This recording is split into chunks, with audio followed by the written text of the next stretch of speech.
You know what it's like when you meet someone for the first time. You do the introductions. You say your name, maybe where you're from, where you work, what you do for a living, and then you figure each other out from there. Well, imagine if your introduction sounded like, "My name is Richard, and I'm a psychologist." What kind of questions do you think I might get on the back of that?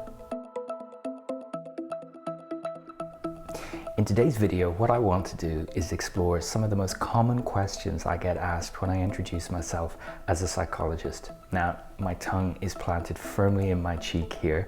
These are some of the questions that represent some of the myths and misunderstandings about what it is that a psychologist in the workplace actually does. But bear with me, hopefully it will bring a little bit of clarity to what I actually do and put to bed some of those myths and misunderstandings. Now, I want to be clear. I'm not making fun of anyone who asks questions like this. I think they represent someone's interest in what you do, but at the same time, the frequent misunderstandings about the world of psychology, sometimes tinged with what we've learned on TV or we've seen at the movies. So let's bring it down to reality, to the practicalities, to the real world, and let me explain what it actually looks like. Can you tell what I'm thinking?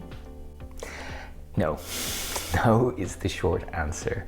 I'm not Jean Grey, X-Men reference. I don't have mutant powers. I don't sit opposite you doing this, trying to figure out what you're actually saying to yourself or what images are in your head. I am interested though in your thoughts, in your thinking patterns and beliefs and your emotions, but I can't soak that up from across the room. I do that by asking questions and through the power of conversation. Nothing more magical than that. So when you're talking to me, I'm not reading into anything. I'm not looking past you into your mind or exploring your memories. It just doesn't work like that. Are you analyzing me? Again, if we meet socially, I'm just like everyone else. We're all amateur psychologists in a sense. We're trying to figure out other people, what it is they like, what it is they are like.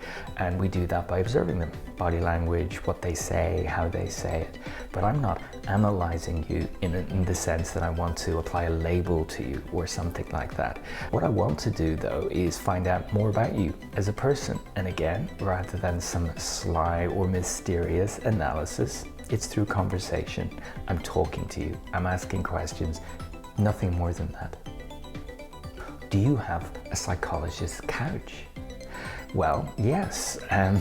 If we had this set up slightly differently, you'd see in the corner of my office, I actually have two couches, both of which are psychologists' couches because I am a psychologist and they belong to me. However, the only person you'll find lying on either of those is me at lunchtime, where I like to lie down and read.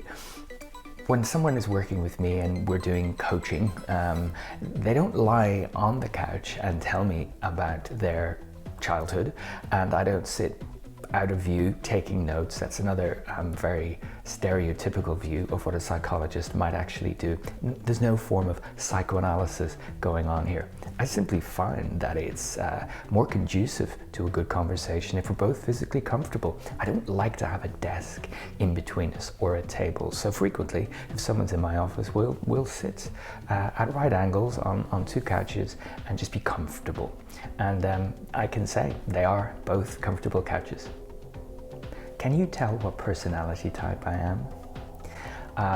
This is a minefield. I don't want to know what personality box you're in. In fact, I'm not a huge fan of placing people in categories or boxes when it comes to personality. Our personality is infinitely more complex than that, and always best expressed on a scale of some description rather than some dichotomous choice.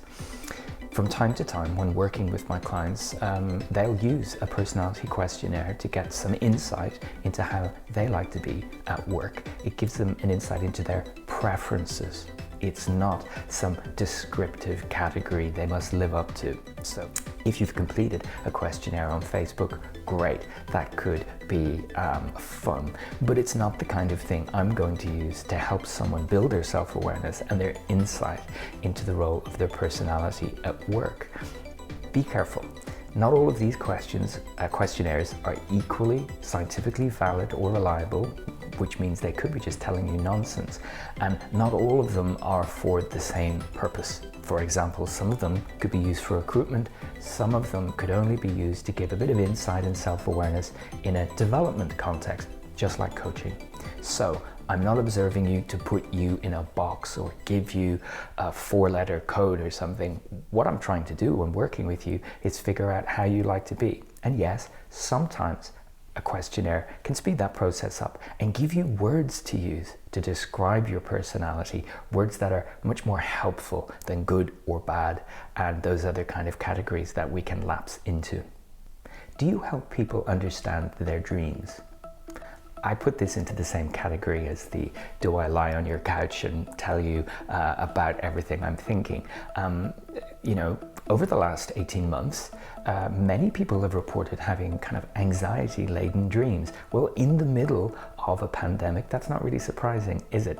But I don't engage in any dream analysis. There's not much scientific stock to that. Every so often, someone might mention it in passing, maybe in advance of a big presentation or a big interview. It's not surprising that your mind is playing this stuff over, but it in no way predicts the future, and I don't have a dream analysis method. That is not what I do. Do you ask people about their childhood? I don't. I'm not interested in that. As a coaching psychologist, my interest is in today and the future. You know, how can we work together to help you get to where you want to be? Overcome the setbacks and challenges and difficulties, but get you where you want to be. Every so often, a client might reference a formative experience they've had, maybe in education or a previous job. And yeah, we'll take a look at the past and figure out how that fits into how they are now. But I will not start by the classic question of, tell me about your relationship with your mother. That is outside of my purview, my competence, and I think outside of modern day science as well. But I'll brace myself for the comments from the psychoanalysts out there. So don't worry, I won't probe into an area of your life that's not relevant to the workplace or the topics you want to bring to the table. Can you prescribe drugs? No, I cannot prescribe you a medication. That's because I'm a psychologist and not a psychiatrist, and these roles are frequently mixed up. A psychiatrist is a physician, a medical doctor who has additional training in mental health and is quite competent and quite able to write a prescription as part of a treatment package. As a psychologist who works in the workplace, predominantly in coaching, medication is nothing to do with what we're working on. Now, I'm aware that not everyone watching this will be really clear on what a psychologist actually does. I'm just one flavor, if you like, one specialism of psychology. And if you'd like to know more about the different kinds of psychologists out there doing different things, working with different groups and communities and specialisms and all that good stuff, I'd recommend you have a look at the British Psychological Society website, bps.org.uk. It explains routes into training, what psychologists actually do, and has some interesting information to clarify this and differentiate psychologists from other similar professions. Now, if you found this useful, I'm really happy. I'd love if you could tick like or subscribe to the channel to get notified about future videos. Also, if there's someone in your life who asks questions like this or who is interested in finding out more about psychology in the workplace, think about sharing a link to this video with them. And of course, if you have follow-up questions about what psychologists do or what I do specifically, this is a great medium. This is why I love YouTube. You can ask those questions in the comments below and I will answer them just as soon as I see them.